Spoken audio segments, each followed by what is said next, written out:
Alright, I'm just going to look at an example. I've proven a couple of different trig identities using a combination on DeMoivre's theorem and binomial expansion. So we'll start off by saying let z equal cis theta. Okay, it's a complex number. And with this I've got basically a modulus of 1. Okay, and then my angle or argument is theta in this situation.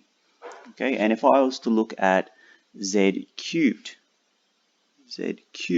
is equal to 1 to the power of 3, which is just 1.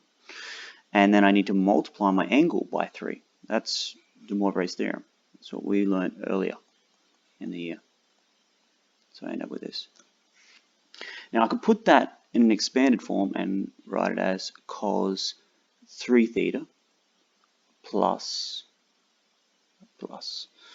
I sine theta. 3 theta, sorry. Okay, that's the other way I could write this, in like an expanded form.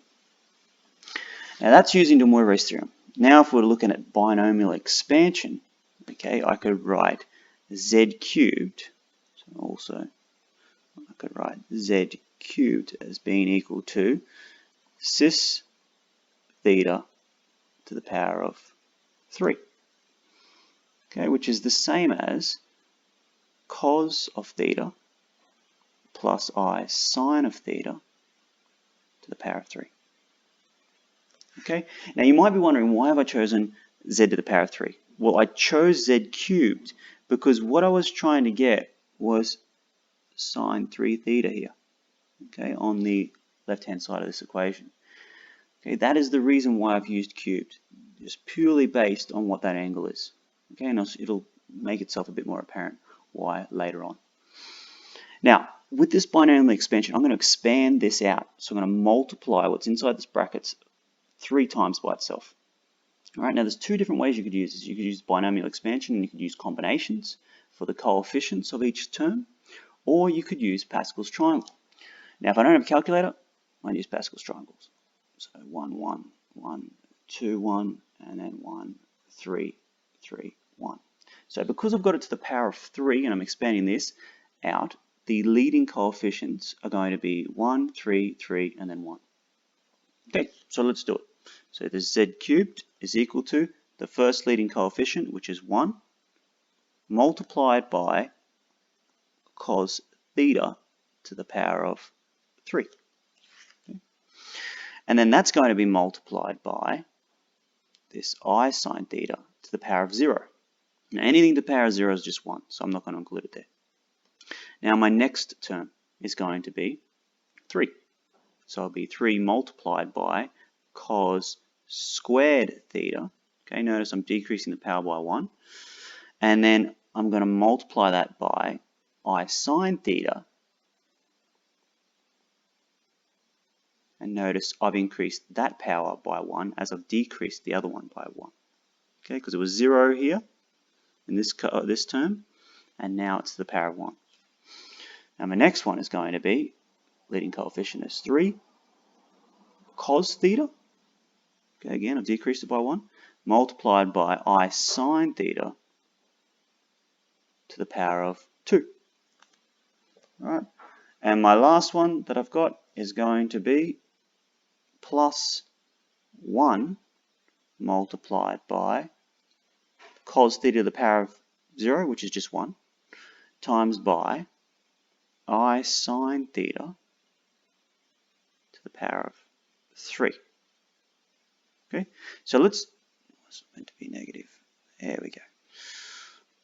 Let's tidy this up a little bit. So I can rewrite this next line as cos cubed theta plus, let's bring the i's to the front so we know it's an imaginary part of this complex number. So I multiplied by 3 cos squared theta sine theta. Next part is a purely real, because it's going to be, if I have this all squared, it's going to be I squared, which is negative 1. Okay, so I'll put that out the front. So negative 3 cos theta. And I've also got to square the sine theta as well, so I'll end up with sine squared theta. Okay, and the last term that I've got is 1 times by I sine theta cubed. Now, this is the same as I multiplied by sine theta, so I'm cubing the I and I'm cubing the sine as well. Now, I cubed, square root of negative 1 times square root of negative 1 times square root of negative 1 is going to be equal to negative I. Okay? And then I'm multiplying negative I by sine cubed theta. Okay, so now what I've done is I've shown that z cubed using DeMoivre's theorem is equal to cos 3 theta plus I sine 3 theta. And I've also shown that z cubed using binomial expansion is equal to cos 3 theta, well, all of this. Okay, now for this proof, if I look back at the proof, I'm trying to prove that sine 3 theta here is equal to 3 sine theta take 4 sine cubed theta. So what I'm going to do is I'm going to say, well, if these two are equal to each other, then I also know that the imaginary component of this is equal to the imaginary component of this. Okay? I could also, if I wanted to, say that the real component of this is equal to the real component of this, since they're equal to each other. Now, I'm going to logically choose the imaginary components, combination of the imaginary components. Why is that? Well, because I'm trying to do this proof sine 3 theta. Okay, and I know that I've got sine 3 theta as this for the imaginary component.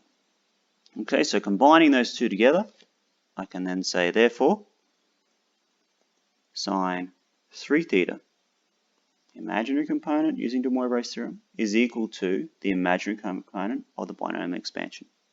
So it's going to be 3 cos squared theta sine theta. And I've got take away sine cubed theta. Okay, now if I look at my top line, what I'm trying to prove, it doesn't quite look the same yet. Okay, yeah, sure, the left-hand side looks right. I've got 1 sine cubed theta here, I've got 1 sine cubed theta there, but everything on this right-hand side is all sines. There's no coses at all. So what I'm going to try and do is trying to eliminate this cos squared theta from there and replace it with a sine. Now the most common trig identity that we know is sine squared theta plus cos squared theta is equal to 1. If I rearrange that equation, I can say that cos squared theta is equal to 1 take sine squared theta. So that's what I'm going to replace cos squared theta with.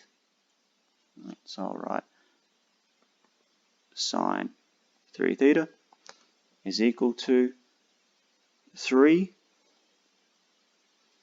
1 take sine squared theta times by sine theta.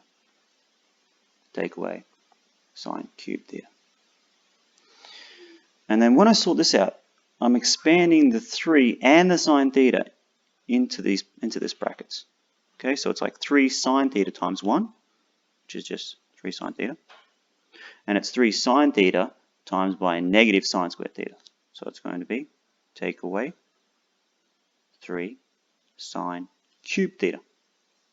And I take away sine cubed theta over here as well. Now these two are like terms. So if I take away 3 of them, take away another 1, I end up with 4 of them, or taking away 4 of them.